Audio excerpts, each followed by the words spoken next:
एक अमीर आदमी जिसे इंसानों का शिकार करने में मजा आता है। वह रेगिस्तान में एक लड़के के सारे कपड़े और जूते उतरवा देता है और उसे जलती हुई रेत पर भगाता है। कहानी शुरू होती है एक छोटे से डेजर्ट टाउन से। यहाँ बेन नाम का एक लड़का अपनी गर्लफ्रेंड लाइना के साथ रहता है। बेन इस इलाके का लोकल गाइड है। बाहर से जो भी लोग इस खतरनाक डिजर्ट एरिया को देखने या हंटिंग के लिए आते हैं, बेन उन्हें रास्ता दिखाने का काम करता है। बेन को यह जगह बहुत पसंद थी। यहाँ की खामोशी, खुला डिजर्ट और यही गाइड वाला काम उसकी जिंदगी का हिस्सा बन चुका था। लेकिन लैना अब सिटी जाना चाहती थी क्योंकि उसे अपनी आगे की पढ़ाई पूरी करनी थी। वह चाहती थी कि बेन भी उसके साथ चले, मगर बेन डिजर्ट छोड़ने के लिए तैयार नहीं होता। लैना के जाने से पहले बेन उसे एक गन देता है और कहता है कि अपनी सेफ्टी के लिए इसे हमेशा पिलो के नीचे रखना। उस वक्त यह बात एक नॉर्मल सेफ्टी एडवाइस जैसी लगती है, लेकिन आगे चलकर यही गन बेन की जिंदगी बचाने वाली होती है। लैना शहर के लिए निकल जाती है। उसके जाने के बाद बेन फिर से अपने काम में लग जाता है। तभी टाउन का शेरिफ उसे बुलाता है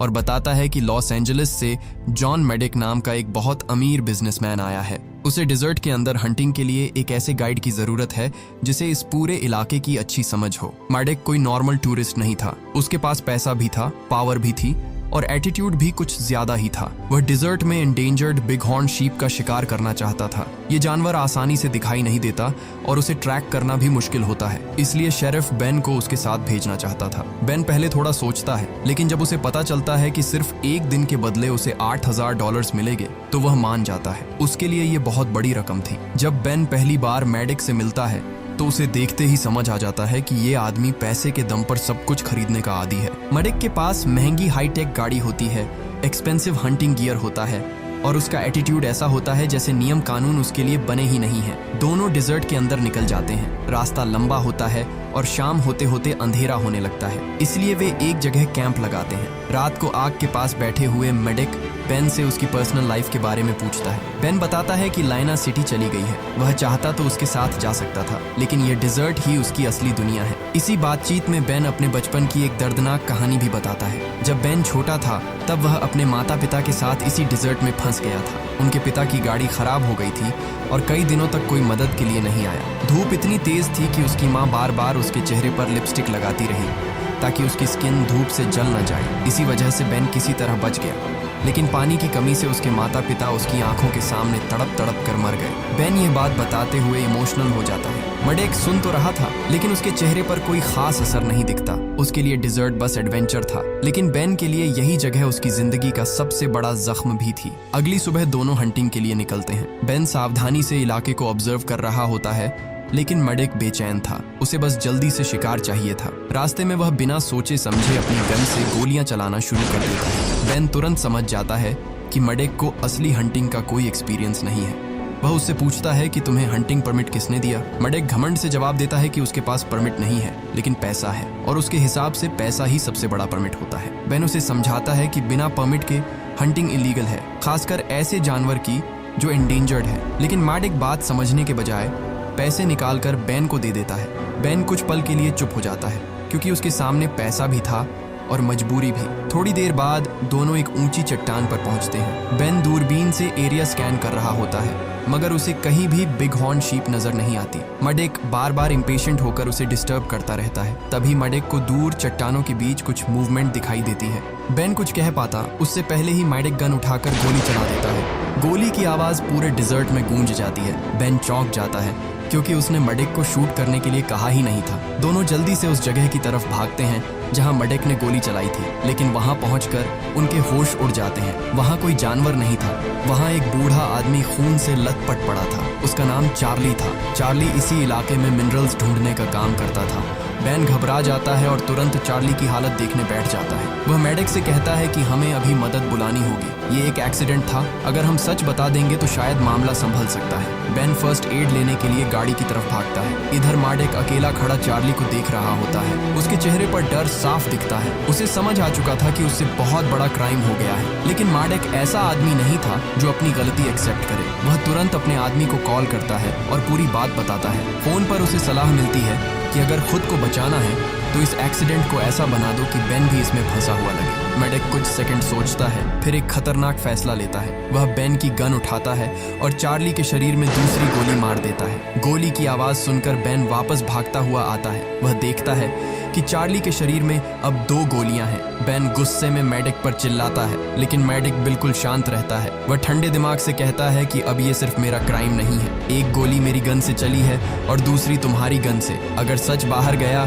तो पुलिस को यही लगेगा कि चार्ली की मौत में हम दोनों शामिल हैं। बेन अंदर तक हिल जाता है। उसे पता था कि उसने गोली नहीं चलाई, लेकिन एविडेंस अब उसके खिलाफ भी जा सकता था। मेडिक इसी डर का फायदा उठाता है। वह बेन को लालच देता है कि अगर वह चुप रहा तो उसे हर साल $300,000 मिलेंगे। कुछ पल की कमजोरी में बेन उसकी बात मान लेता है। दोनों मिलकर चार्ली की बॉडी को वही रेत में दबा देते हैं। बेन चार्ली के लिए प्रार्थना करता है, लेकिन अंदर ही अंदर उसे एहसास हो रहा था कि सच छुपाकर उसने बहुत बड़ी गलती कर दी है। इसके बाद दोनों गाड़ी के पास लौटते हैं। मेडिक ऐसे बिहेव कर रहा था जैसे कुछ हुआ ही नहीं। वह आराम से पानी से अपना मुंह धोता है और जरूरत से ज्यादा पानी वेस्ट करता है। बेन उसे देखता रह जाता है। इस डिजर्ट में पानी जिंदगी से भी कीमती था। बेन ने बचपन में पानी की कमी से अपने माता पिता को खोया था। मेडिक को पानी वेस्ट करते देखकर उसे समझ आ जाता है कि इस आदमी को न किसी की जिंदगी की कीमत पता है, न इस डिजर्ट की। बेन चुपचाप गाड़ी के पास जाता है। उसके बैग में एक छोटा इमरजेंसी डिवाइस होता है जिससे वह शेरिफ को मैसेज भेज सकता था। वह जल्दी जल्दी हेल्प मैसेज भेजने की कोशिश करता है, लेकिन मैसेज पूरा सेंड होने से पहले ही मेडिक उसे देख लेता है। मेडिक तुरंत गन निकालकर बेन पर तान देता है। मेडिक गुस्से में कहता है कि हमारे बीच डील हुई थी और तुमने उसे तोड़ दिया। अब मैं तुम पर भरोसा नहीं कर सकता। वह इमरजेंसी डिवाइस उसके हाथ से छीनता है और अपने जूते के नीचे कुचल कर तोड़ देता है। अब बेन के पास हेल्प बुलाने का कोई रास्ता नहीं बचा था। इसी के बाद मेडिक अपना असली खेल शुरू करता है। वह गन पॉइंट पर बेन से कहता है कि अपने कपड़े और शूज उतारो। बेन पहले समझ ही नहीं पाता कि मेडिक करना क्या चाहता है। वह पूछता है कि इसका मतलब क्या है। मेडिक बिल्कुल शांत आवाज में कहता है कि अगर बेन सच में घर जाना चाहता है तो उसे ऐसे ही जाना होगा, बिना शूज, बिना कपड़ों और बिना पानी के। बेन जानता था कि अगर उसने मना किया तो मेडिक उसे वहीं गोली मार देगा। मजबूरी में वह अपने कपड़े और शूज उतार देता है। अब बेन तपते हुए डिजर्ट के बीच खड़ा था।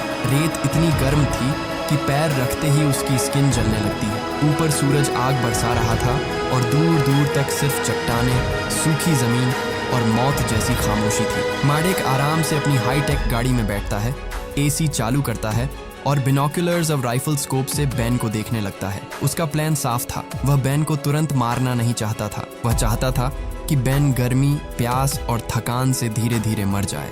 बेन दर्द सहते हुए आगे बढ़ता है। हर कदम उसके लिए सजा जैसा था। गर्म रेत उसके पैरों को जला रही थी, गला सूखने लगा था और ऊपर से मेडिक उसे ऐसे देख रहा था जैसे कोई हंटर घायल जानवर के गिरने का इंतजार करता है। कुछ दूर चलने के बाद बेन को एक पोल दिखाई देता है। वह उस पर लिखा नंबर पढ़ता है और आगे बढ़ता रहता है। मेडिक दूर से उसे देख रहा था और उसे यकीन था कि बेन ज्यादा देर तक टिक नहीं पाएगा। लेकिन बेन इस डेजर्ट को मेडिक से कहीं ज्यादा अच्छी तरह जानता था। जब वह दूसरे पोल के पास पहुंचता है तो अचानक चट्टानों के बीच गायब हो जाता है। मेडिक तुरंत चौकन्ना हो जाता है। वह अपनी गाड़ी लेकर तेजी से उसी तरफ जाता है, लेकिन बेन कहीं दिखाई नहीं देता। असल में बेन चट्टानों के बीच बनी एक हिडन जगह में घुस चुका था। यह चार्ली का छोटा बंकर था जहां वह डिजर्ट में काम करते समय जरूरत का सामान रखा करता था। अंदर जाते ही बेन सबसे पहले पानी ढूंढता है। उसे पानी मिल जाता है और वह जल्दी जल्दी पीने लगता है। उसकी सूखी हुई बॉडी में जैसे थोड़ी जान वापस आ जाती है। बंकर के अंदर खाने पीने का सामान, टूल्स और कई पुरानी फोटोज लगी होती हैं। बेन की नज़र एक फोटो पर रुक जाती है। उस फोटो में वह खुद चार्ली के साथ था। बेन की आंखें भर आती हैं। चार्ली उसके लिए सिर्फ जान पहचान वाला आदमी नहीं था, फैमिली जैसा था। वह धीरे से फोटो देखता है और कहता है कि माफ करना चार्ली, मैं तुम्हें बचा नहीं पाया। लेकिन इमोशनल होने का वक्त ज्यादा नहीं था।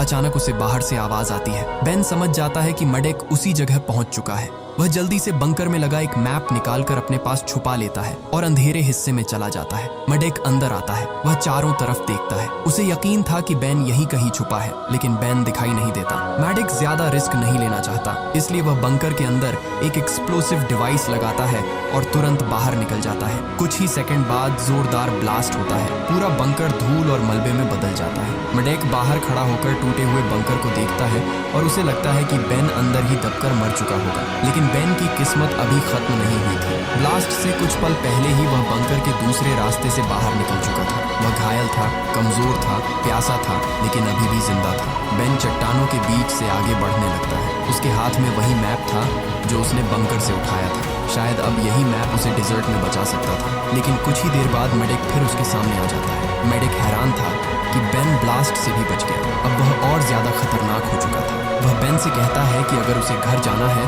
तो चलता रहे, लेकिन इस बार अगर उसने छुपने या भागने की कोशिश की तो वह दूर से ही गोली मार देगा। उसके पास फिर से चलने के अलावा कोई रास्ता नहीं था। पैर जख्मी हो चुके थे, शरीर से ताकत खत्म हो रही थी। थोड़ी दूर आगे उसे वही जगह मिलती है जहां वह और चार्ली कभी आराम करने के लिए बैठा करते थे। वहां एक पुराना सोफा पड़ा था। बेन तुरंत सोफा का फोम निकालता है और उसे अपने पैरों में बांध लेता है। ये प्रॉपर शूज नहीं थे, लेकिन इस वक्त वही फोम उसके लिए जिंदगी और मौत के बीच की छोटी सी उम्मीद था।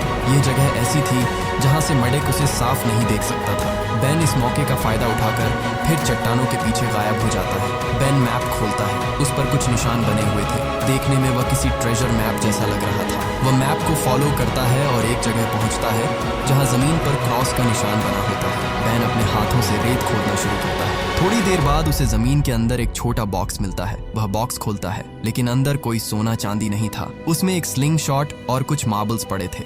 बेन उन्हें अपने पास रख लेता है। मैप में दूसरा निशान भी बना होता है। बेन बड़ी मुश्किल से वहां तक पहुंचता है। वह जमीन खोदता है और इस बार उसे एक बोतल मिलती है। बोतल के अंदर पानी था। बेन की आंखों में पहली बार उम्मीद आती है। वह जल्दी से बोतल खोलता है और पानी पीने ही वाला होता है कि तभी गोली चलती है। बुलेट सीधे बोतल को लगती है। बोतल उसके हाथ से छूटकर दूर गिरती है और सारा पानी रेत में फैल जाता है। बेन कुछ सेकंड तक उस पानी को देखता रह जाता है जो उसकी आंखों के सामने जमीन में समा रहा था। इस डिजर्ट में पानी से बड़ा कोई ट्रेजर नहीं था और मडेक ने वही ट्रेजर उससे छीन लिया था। दूर अपनी गाड़ी में बैठा मडेक आराम से ड्रिंक पी रहा था। मडेक के लिए यह सब गेम बन चुका था। वह बेन को तुरंत मारने के बजाय उसे धीरे धीरे टूटते हुए देखना चाहता था। बेन फिर भी आगे बढ़ता है, लेकिन अब उसका शरीर जवाब देने लगा था। वह कभी चट्टान पकड़कर चलता, कभी रेत पर गिर जाता और फिर खुद को खींच कर उठाता। कुछ देर बाद उसकी हिम्मत टूट जाती है। बेन खुले डिजर्ट में गिर जाता है, फिर अपनी गाड़ी लेकर उसके पास आता है। उसे लगता है कि आखिरकार बेन खत्म हो चुका है। मडेक गाड़ी से उतरकर बेन के पास आता है। बेन जमीन पर बिल्कुल शांत पड़ा था। मडेक कंफर्म करने के लिए उसके आसपास 2 गोलियां चलाता है। रेत उछलती है, गोली की आवाज पूरे डिजर्ट में गूंजती है, लेकिन बेन फिर भी नहीं हिलता। मडेक को यकीन हो जाता है कि बेन मर चुका है। उसके चेहरे पर वही घमंडी स्माइल आ जाती है। उसे लगता है कि उसका प्लान कामयाब हो गया। मडेक अपनी गाड़ी में बैठता है और वहां से निकल जाता है, लेकिन उसकी सबसे बड़ी गलती यही थी, बेन मरा नहीं था। वह सिर्फ मरने का नाटक कर रहा था। मडेक के जाते ही बेन धीरे धीरे आंखें खोलता है। चट्टान के ऊपर एक गुफा जैसी जगह थी और बेन को लगता था कि वहां पानी मिल सकता है। वह मुश्किल से चढ़ाई शुरू करता है। हाथों से चट्टान पकड़ते पकड़ते उसकी उंगलियां छिल रही थीं। पैर पहले से जख्मी थे, लेकिन पानी की उम्मीद उसे ऊपर खींच रही थी। इधर मडेक अपनी गाड़ी में बैठकर अपने आदमी से फोन पर बात कर रहा होता है। तभी उसकी नजर चट्टान की तरफ जाती है और वह बेन को जिंदा देख लेता है। मडेक का चेहरा गुस्से से लाल हो जाता है। जिसे वह मरा हुआ समझकर छोड़ आया था, वह अभी भी भाग रहा था। वह तुरंत राइफल उठाता है और बेन पर गोलियां चलानी शुरू कर देता है। बुलेट्स बेन के आसपास की चट्टानों से टकराती हैं। वह किसी तरह खुद को बचाते हुए ऊपर चढ़ता रहता है। आखिरकार वह गुफा के अंदर पहुंच जाता है। बेन सबसे पहले पानी ढूंढता है, लेकिन उसकी बदकिस्मती अभी खत्म नहीं हुई थी। गुफा में पानी नहीं था। इतनी तकलीफ सहकर वह सिर्फ पानी की उम्मीद में यहाँ तक आया था, लेकिन यहाँ भी उसके हाथ कुछ नहीं लगता। बाहर मडेक चिल्ला रहा था कि सरेंडर कर दो, तुम्हें मुझसे कोई नहीं बचा सकता। बेन कोई जवाब नहीं देता। उसे पता था कि दिन में बाहर निकलना मौत को बुलाने जैसा होगा, इसलिए वह गुफा के अंदर चुपचाप बैठ जाता है और रात होने का इंतजार करता है। धीरे धीरे सूरज ढल जाता है। दिन की जानलेवा गर्मी अब रात की कड़ाके की ठंड में बदल जाती है। मडेक ने अपनी गाड़ी की लाइट्स गुफा की तरफ कर रखी थी ताकि बेन बाहर निकले तो वह उसे तुरंत देख सके, लेकिन अब बेन भी डर के बजाय दिमाग से काम लेने लगा था। रात के अंधेरे में वह गुफा के दूसरे रास्ते से बाहर निकलता है। वह चुपचाप नीचे उतरता है और मडेक की गाड़ी के पास पहुंच जाता है। मडेक उस वक्त बाहर खड़ा होता है और उसका ध्यान कुछ पल के लिए हट जाता है। बेन इसी मौके का फायदा उठाकर गाड़ी से अपनी जैकेट निकाल लेता है, लेकिन मडेक जल्दी ही समझ जाता है कि बेन उसकी गाड़ी तक आया था। वह गुस्से में गाड़ी स्टार्ट करता है और तेजी से पीछे ले जाता है। बेन उसी गाड़ी के नीचे छुपा हुआ था। गाड़ी पीछे हटते ही वह जल्दी से पत्थरों के पीछे लुढ़क कर अपनी जान बचाता है। मडेक अब पूरी तरह कंट्रोल खो चुका था। वह बेन पर एक्सप्लोजिव फेंकता है। ब्लास्ट से बेन किसी तरह बच जाता है, लेकिन अब उसके पास भी एक मौका था। उसके हाथ में वही स्लिंग शॉट था जो उसे ट्रेजर बॉक्स से मिला था। बेन एक मार्बल स्लिंग शॉट में लगाता है। मडेक उसे मारने के लिए आगे बढ़ रहा था। बेन सांस रोकता है, निशाना लगाता है और पूरी ताकत से मार्बल छोड़ देता है। मार्बल सीधा मडेक के सिर पर लगता है। झटका इतना तेज होता है कि मडेक वहीं बेहोश होकर गिर जाता है। पहली बार इस पूरे खेल में शिकारी जमीन पर पड़ा था और शिकार उसके सामने खड़ा था। वह उसे रस्सियों से बांध देता है। सुबह होने तक मडेक को होश आता है तो वह खुद को गाड़ी के पीछे बंधा हुआ पाता है। बेन गाड़ी के बाहर खड़ा था। उसका चेहरा धूप से झुलसा हुआ था, शरीर जख्मी था, लेकिन उसकी आंखों में अब डर नहीं था। बेन गाड़ी चलाकर सीधे शेरिफ स्टेशन पहुंचता है। शेरिफ उसे इस हालत में देखकर हैरान रह जाता है। बेन उसे पूरी सच्चाई बता देता है। मडेक अभी भी अपनी अकड़ में था। उसके चेहरे पर पछतावा नहीं था। उसे देखकर लग रहा था जैसे वह अभी भी सोच रहा हो कि पैसे और कनेक्शन से वह इस सिचुएशन से भी निकल जाएगा। कुछ देर बाद मडेक शेरिफ से कहता है कि उसे वॉशरूम जाना है। शेरिफ को लगता है कि मडेक अब कस्टडी में है, इसलिए बड़ा खतरा नहीं है, लेकिन मडेक जैसा आदमी इतनी आसानी से सरेंडर करने वालों में से नहीं था। मडेक वॉशरूम की तरफ जाता है। कुछ ही देर बाद स्टेशन के बाहर हेलीकॉप्टर की तेज आवाज सुनाई देती है। बेन तुरंत बाहर भागता है। बाहर का नजारा देखकर उसके होश उड़ जाते हैं। मडेक हेलीकॉप्टर में बैठ रहा था। वह आखिरी बार बेन की तरफ देखता है, जैसे कह रहा हो कि गेम अभी खत्म नहीं हुआ। हेलीकॉप्टर हवा में उठता है और मडेक सबके सामने वहां से भाग जाता है। बाद में पता चलता है कि मडेक के पास एक स्मार्ट वॉच थी। उसी वॉच से उसने अपने आदमी को सिग्नल भेज दिया था और हेलीकॉप्टर उसे लेने पहुंच गया। बेन समझ जाता है कि मडेक सिर्फ पैसे वाला आदमी नहीं था। उसके कनेक्शंस इतने स्ट्रांग थे कि लॉ के हाथ से निकलना भी उसके लिए मुश्किल नहीं था। इस पूरे इंसिडेंट के बाद बेन अंदर से बदल चुका था। वह सिटी जाकर लाइना से मिलता है।